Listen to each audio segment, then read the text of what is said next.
Hi everyone, my name is Lois Harada and I'm an artist and printmaker based in Providence.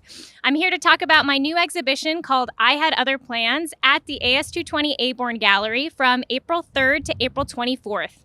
To visit the gallery, it's appointment only, so you can come on a Tuesday, Wednesday, Thursday, or Saturday, and you can schedule an appointment with Neil Walsh, or you can schedule with me. I'll be here on most Saturdays.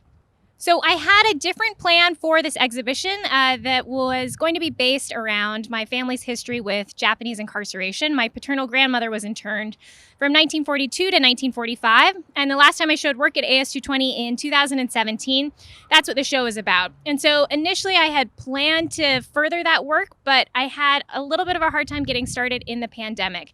The prints that I was planning to make were a little bit more involved and would have required me printing at a different studio that I don't normally have access to. So that threw a wrench into things. And also, a few weeks before the show opened was the shooting in Atlanta. And so I wanted to make these posters that you can see behind me as a response to that. So in addition to the work about anti-Asian racism, I also have a piece called Tally, and it's a series of small red text weight sheets of paper that are sequentially numbered. So I work at a letterpress printing shop, which means that I have a tool called a numbering machine that can go into the press and will advance every time a sheet is printed. So this piece is a visual representation of every death in Rhode Island that's attributed to COVID-19. So at the time of install, we were at 2,613, but we're already, I think, to 2,630. So I need to add in some numbers. I printed all the way up to 3,000, and I've got another few weeks in the show, so I'll keep updating as I come in on Saturdays. For me, looking at all the data, it's sometimes hard to understand what the actual count means. So I wanted to have this visual representation so that you could actually see what that looks like in this form. There's another series of prints in the gallery called Signals, and they're letterpress prints based off of nautical signaling flags. So it's a geometric flag at the top, and then the letter and what it represents underneath. So O means man overboard, for instance. I just thought some of the sayings were really poignant. There's one about signaling that you've been vaccinated.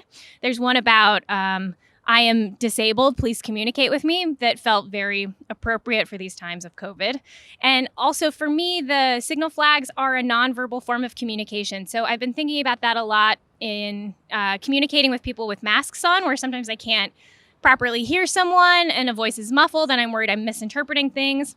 But also in terms of fake news.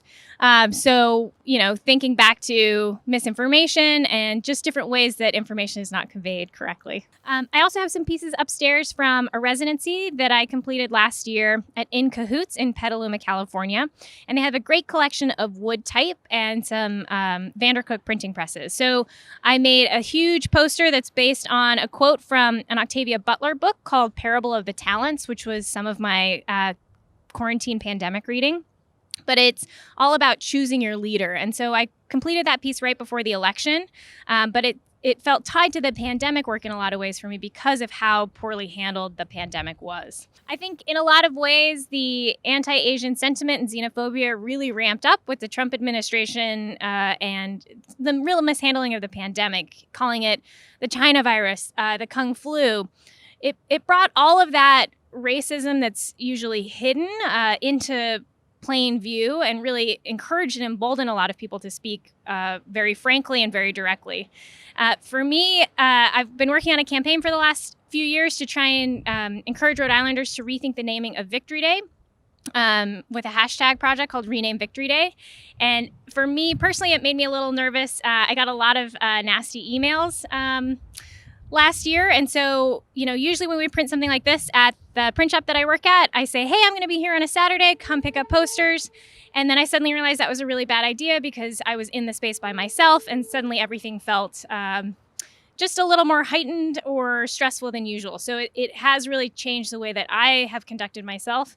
And I think that's true of a lot of people in the community.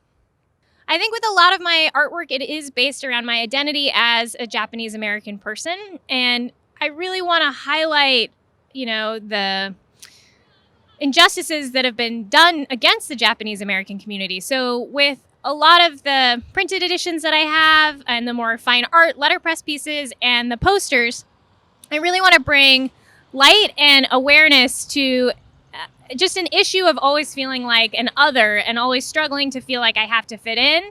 and just struggling, with being different. So really, that's the goal of my artwork, is to get people thinking, hopefully educate, and hopefully bring people to have a conversation in a place where we can have a civil discourse and come to, if not an agreement, at least a common place where we can talk.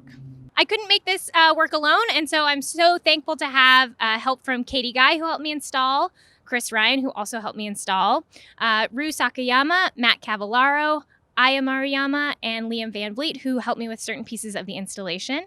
I want to say a huge thank you to Dan Wood at DWRI Letterpress, who's my boss, and helped me by letting me take some time off to work on the show and also to print these posters. And also a huge thank to Neil Walsh, who helped me install all of the work, including the grid of 26 signal flags inside. And also to AS220 for hosting this work and being a platform to share on. So thank you.